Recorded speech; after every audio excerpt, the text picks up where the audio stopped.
bienvenido, muy buena tarde. Gracias, mi querido Pepe. Te mando un abrazo. Muy buena tarde. Muy buena tarde, pues ya leímos algunas de las reacciones que ha habido, la de el secretario de Gobernación y de Mario Delgado, que expresan lógicamente el sentir en el gobierno federal, que seguramente mañana será comentado por el presidente de la República en la tribuna de la mañanera, y también la visión de Lorenzo Córdoba. ¿Podrías leernos tú cómo lo estás viendo? Bueno, me parece que fue un ejercicio muy bueno de la Suprema Corte para garantizar el respeto a la Constitución, el respeto a las leyes y a los reglamentos en términos de lo que es el proceso legislativo. Porque una cosa tiene que ser muy clara y ojalá así lo pudieran entender la mayoría parlamentaria en ambas cámaras del Congreso que conforma Morena y sus aliados. Porque de ninguna manera el hecho de que ellos tengan una mayoría les da el derecho a que puedan estar aprobando leyes violando los procedimientos legislativos. Esto es lo más importante, porque la Suprema Corte hoy no solamente estaba resolviendo un asunto, sino estaba defendiendo el orden constitucional frente a las arbitrariedades por parte de las mayorías parlamentarias, Morena y aliados, en ambas cámaras del Congreso. Desde ese punto de vista, me parece totalmente positivo esta sentencia de la Corte. Con 9 votos se requerían 8 de 11 y afortunadamente todavía hubo uno más y solamente hubo 2 votos en contra de Yasmín Esquivel y de Loretta Ortiz, que son 2 votos en contra, que la verdad es que no sorprenden. Ahora, te quiero preguntar rápidamente, ¿se expresaron al dar a conocer si estaban a favor del proyecto del ministro Pérez Dayán? Estaban a favor de declarar inconstitucional la primera parte del Plan B, etcétera. Se expresaron, además del voto a favor o en contra de declarar la inconstitucionalidad con el marcador que tú acabas de dar, 9-2 fue el resultado, a favor de que sí es inconstitucional. Se hablaba en algunos casos de lo que se llama voto diferenciado, voto particular. En fin, expresiones que los de a pie no entendemos claramente. Mira, número uno, tenemos que tener en cuenta lo más importante. De los 11 ministros, 9 estuvieron a favor de que se declare la invalidez total de esta primera parte del Plan B de la reforma electoral al existir graves vicios en el procedimiento legislativo. Sin embargo, las consideraciones del por qué el ministro Alberto Pérez Dayán estimó que se violaron los procedimientos legislativos no fueron acompañados de los otros ministras y ministros en su totalidad. De ahí que cada quien dice, yo estoy a favor de votar por la invalidez de este decreto, pero al mismo tiempo no compartía los razonamientos o los argumentos, y por eso es que se mencionaba la posibilidad de hacer un voto aclaratorio o un voto concurrente, y va en ese sentido, solamente hacer precisiones en cuanto a las razones del por qué cada ministro o ministra llega a la conclusión de que sí existieron graves violaciones al procedimiento legislativo. Ahora bien, estos votos concurrentes, votos aclaratorios, votos particulares, ¿no alteran el resultado de la votación? Así es, definitivamente no lo alteran, solamente vienen a aclarar la postura o los razonamientos de las ministras y ministros que van a emitir este voto, digámoslo así, independiente de lo que es su voto en cuanto a declarar la invalidez de este decreto. Esto lo vamos a saber cuando se publique ya la versión definitiva, que en estos momentos el ministro Alberto Pérez Dayán va a elaborar lo que es el engrose, esta versión definitiva de la sentencia, para que posteriormente pueda ser notificada al Congreso y ya surta sus efectos a partir de ese momento. Eso podrá ocurrir en el breve plazo, suponemos. Tiene que ser en el breve plazo, así como en el breve plazo también se tiene ya que empezar a discutir y a resolver la segunda parte del Plan B de la reforma electoral en atención a las controversias y acciones de inconstitucionalidad que se han presentado. Exactamente, a eso voy. Decía hoy en una comunicación a través de redes sociales Lorenzo Córdoba, el expresidente consejero del Instituto Electoral, ya terminó su periodo, decía que es encomiable la muestra de autonomía por parte de los ministros, en su mayoría, de la Suprema Corte, 9 de ellos. Dice, esto anticipa el destino de la segunda parte. ¿Tú lo ves de esa manera? Sí lo veo de esa manera y número uno, yo creo que es importante rescatar las expresiones, los razonamientos que emitió el ministro Javier Lainez. ¿Por qué? Porque él es el ministro ponente quien va a presentar en próximos días o en próximas semanas, yo esperaría que sea en este mes de mayo, cuando el ministro Javier Lainez presente su proyecto de resolución respecto de las acciones de inconstitucionalidad que se han presentado respecto de la segunda parte del Plan B. Y tiene que analizarse también desde la forma. Lo que hoy ocurrió, que fue un análisis de la forma. Cualquier norma que sea aprobada tiene que cumplir plenamente con todos los pasos del proceso legislativo. De ahí que no sea válido afirmar que porque Morena representa a la mayoría en el Congreso y representa a la mayoría de la ciudadanía, ellos pueden hacer lo que quieran. De ninguna manera. Por eso vivimos en un país que tiene un Estado constitucional y de derecho, y los ministros y las ministras van a ser los guardianes y los garantes de la Constitución.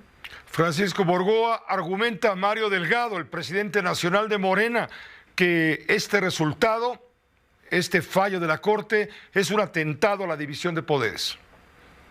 Es más atentado a la división de poderes los comunicados de la Consejería Jurídica de la Presidencia de la República, estar presionando a las ministras, a los ministros para que pudieran emitir su resolución, sus votos, en el sentido de defender los proyectos de la 4T. Esto de ninguna manera, y la verdad es que son desafortunadas las declaraciones del secretario de Gobernación, del presidente de Morena, de la Consejería Jurídica de la Presidencia, y creo que sin tener una visión a futuro, van a ser expresiones que van a provenir de la boca del propio presidente de la República en su conferencia de mañana.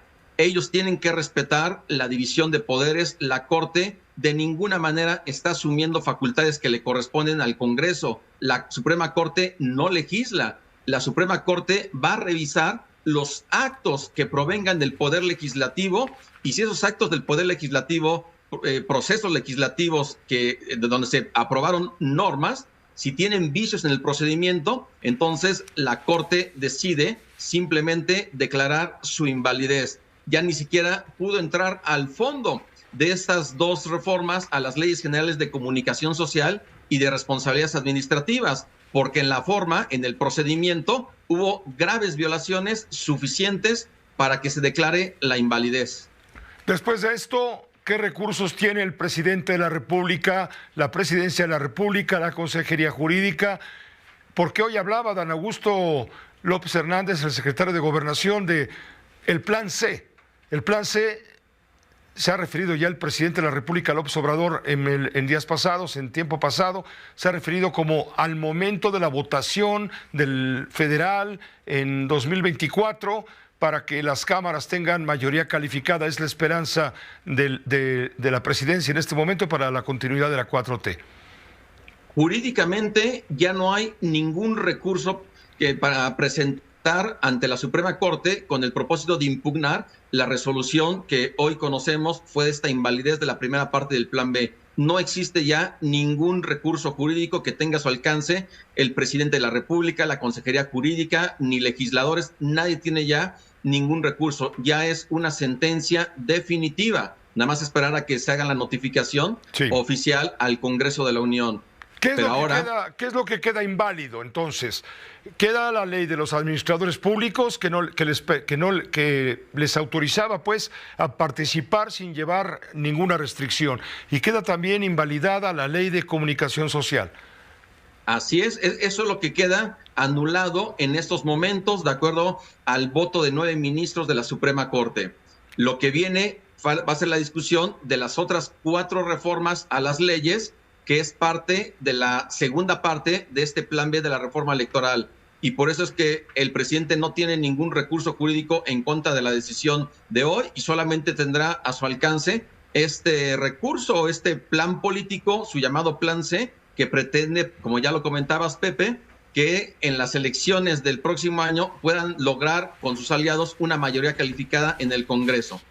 ¿Qué falta entonces por discutir que está siendo impugnado por los partidos políticos, por las bancadas legislativas, en fin? ¿Qué queda pendiente? Quedó derogada pues la ley de comunicación social, que permitía gastar dinero en recursos para apoyar a un candidato determinado. Queda prohibido, pues, que los funcionarios puedan dedicar su tiempo y recursos para apoyar a los candidatos. ¿Qué es lo que falta por discutir y, en su caso, prohibir?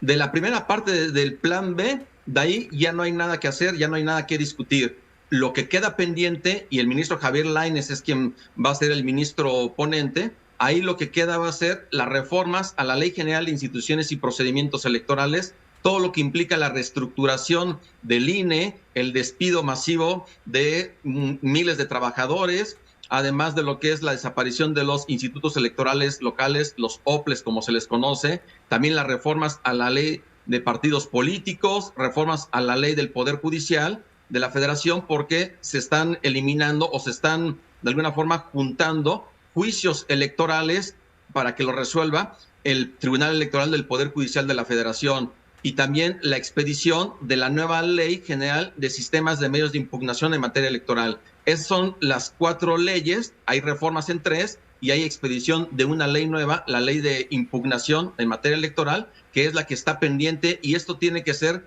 de forma urgente, que lo puedan resolver y conocer. ¿Por qué? Porque en estos momentos, por una parte, el plan B de este año, sí, pero la ley anterior establece que el proceso electoral va a iniciar en la primera semana de septiembre. Y de acuerdo a la Constitución, se tienen hasta 90 días antes de que inicie el proceso electoral para llevar a cabo cualquier modificación al marco jurídico electoral. De ahí que es importante tener una certeza jurídica respecto de cuál es la legislación que debe de atender el INE para la organización del proceso electoral del año 2024, y sobre todo que haya una certeza jurídica tanto en la parte de la organización desde el punto de vista jurídico, pero también desde el punto de vista administrativo. Pero todo eso tiene una fecha límite. Es decir, la fecha límite. Sí. Sí, es que ahí es la pregunta, Pepe, es sumamente importante, porque la fecha límite, de acuerdo a la ley electoral anterior, tenía que ser el 1 de junio. Es decir, estamos ya 3 semanas de que llegue esa fecha.